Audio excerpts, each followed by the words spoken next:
Hello guys, good evening. நம்ம cake வாங்குறதுக்காக சர்வா பேக்கரிக்கு வந்திருக்கோம். இங்கே நிறைய வெரைட்டி கேக்கெல்லாம் இருந்துச்சுங்க. நான் வந்து பார்த்திங்கன்னா பாதாம் ஃப்ளேவரில் வந்து கேக் வாங்கி பேக் பண்ணி நான் சித்தப்பா கிட்டே கொடுத்து விட்டுட்டேங்க. கொடுத்துட்டு அப்படியே வந்து பார்த்திங்கன்னா சித்தியோட ஆஃபீஸ் போயிட்டு கொஞ்சம் சீக்கிரமாக சித்தியை கூட்டிகிட்டு வந்துடலான்னு சொல்லிட்டு நானும் சாராவும் வந்து பார்த்திங்கன்னா கூட்டிகிட்டு நாங்கள் வந்துட்டு இருந்தேங்க. சூப்பராக வந்துட்டு இருந்தோம். ஹாய் சொல்லுங்கள் எல்லோரும். அது என்னோட சித்தி செல்வி பாப்பாங்க. பாப்பா வந்து பார்த்திங்கன்னா அவ்வளோ ஹாய் சொன்னால் அவள் சொல்லலை. சரி, ஓகே. ஆனால் வந்துட்டு இருக்கும்போது ஒரு குழந்தை வீட்டை விட்டு தனியாக வந்துருச்சுங்க. அது வாட்டுக்கு போயிட்டு இருந்துச்சு. அவ கொண்டு போய் நம்ம அப்படியே அவங்க அம்மா கிட்ட சேஃபாக விட்டுட்டு நம்ம வீட்டுக்கு போய் கேக் வந்து பார்த்திங்கன்னா வெட்டுறதுக்கு ரெடி பண்ணிகிட்டு இருந்தேங்க. இதுதான் நம்மளோட பர்த்டே கேக்குங்க. கொஞ்சம் ஒரு அரை கிலோவில் தான் நான் வாங்கியிருந்தேன். சரி, ஒன்றும் பிரச்சனை இல்லை, அதுவே போதுன்ட்டாங்க. ஸோ வந்து பார்த்திங்கன்னா பாப்பா வச்சு தான் வந்து கேக்கே நாங்கள் வந்து செலிப்ரேஷன் பண்ணினோம். ஊதி கேக் வெட்டிட்டாங்க. 3 பேர் வெட்டினாங்க. பக்கத்தில் இருக்கிறது வந்து எங்களோட சித்தப்பா மதன்குமார்.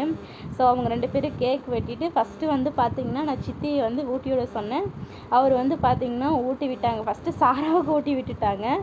சாராவுக்கு ஊட்டி விட்ட அடுத்த செகண்ட் வந்து பார்த்திங்கன்னா சித்தியை வந்து நான் சித்தப்பாவுக்கும் ஊட்ட சொன்னேன். ஆனால் சித்தப்பா வந்து பார்த்திங்கன்னா ரொம்ப ஷை பண்ணிகிட்டு இருந்தார். கடைசி வீடியோவில் தான் ஊட்டி விட்டார். அதனால் ஃபஸ்ட்டு எல்லோரும் விஷ் பண்ணிடுங்க எங்கள் சித்திக்கு வந்து.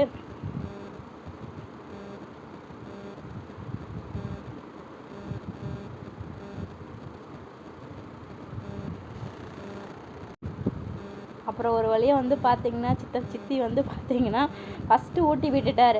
வாண்டடாக கையை பிடிச்சேன் நான் சித்தப்பாக்கு. எடுத்தே ஆகணும் சித்தப்பா, அதெல்லாம் எனக்கு முடியாது, ஊட்டி விடுங்க, பர்த்டே செலிப்ரேஷன்னா மாறி மாறி ஊட்டி தான் விடணும். அவர் வந்து பார்த்திங்கன்னா எங்கள் அம்மா இருக்கிறதுனால அவர் கொஞ்சம் ஷை பட்டுக்கிட்டார். கடைசியில் எங்கள் பாப்பா வச்சு சமாளித்து அந்த இடத்துல வந்து பார்த்திங்கன்னா அப்படி இப்படின்னு இது பண்ணி விட்டுட்டாரு. அப்புறம் சித்தி வந்து எனக்கு ஊட்டி விட்டாங்க, நானும் அவங்களுக்கு ஊட்டி விட்டேன். பக்கத்தில் இருக்கிறது எங்கள் அம்மாங்க. எங்கள் அம்மா கொஞ்சம் உடம்பு சரியில்லை, அதனால் வந்து பார்த்திங்கன்னா கீழே உட்காந்துட்டு இருக்காங்க. எங்கள் அம்மாவுக்கும் ஊட்டி விட்டாச்சுங்க. எப்படியாவது சித்தப்பா வந்து பார்த்திங்கன்னா நான் வந்து கடைசியை ஊட்டி வச்சிருவேன் நான் அப்படின்னு சொல்லிட்டு விட்டுட்டேங்க. சரி, இப்போ எல்லோரும் ஒரு ஹாய் சொல்லிக்கலாம் நம்ம ஃபேமிலி ஃப்ரெண்ட்ஸுக்கு எல்லாருக்குன்னு சொல்லிட்டு எல்லோரும் ஒரு ஹாய் சொன்னாங்க. சித்தி வந்து பார்த்திங்கன்னா நம்ம வீட்டில் வந்து பார்த்திங்கன்னா சென்டர், அதாவது எங்கள் அம்மாவோட ஃபஸ்ட்டு தங்கச்சி, இன்னொரு தங்கச்சி இருக்காங்க. மொத்தம் அவங்க 3 பேர். இவங்க தான் வந்து பார்த்திங்கன்னா சென்டரு. நான் கிஃப்ட் வாங்கி வச்சுருந்தேன். நானும் சாராவும் சேர்ந்து சித்திக்கு வந்து பார்த்திங்கன்னா ப்ரெசென்ட் பண்ணிட்டோம். அதை வந்து பார்த்திங்கன்னா ஓப்பனிங் நான் என்ன வாங்கி கொடுத்தேன் அப்படிங்கிறது நான் இன்னொரு வீடியோவில் காட்டுறேன் நான். அதுக்கப்புறம் வந்து பார்த்திங்கன்னா எல்லாம் முடிச்சுட்டு கடைசி சித்தப்பாவை நிற்க வச்சுட்டுங்க, எனக்கு ஊட்டி விட்டே ஆகணும்னு சொல்லிட்டு.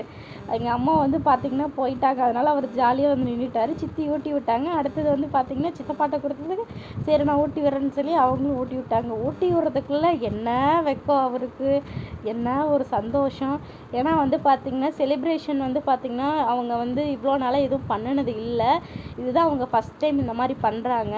ஸோ இந்த வீடியோ உங்களுக்கு பிடிச்சிருக்குன்னு நினைக்கிறேன். பிடிச்சிருந்தா லைக் பண்ணுங்கள்.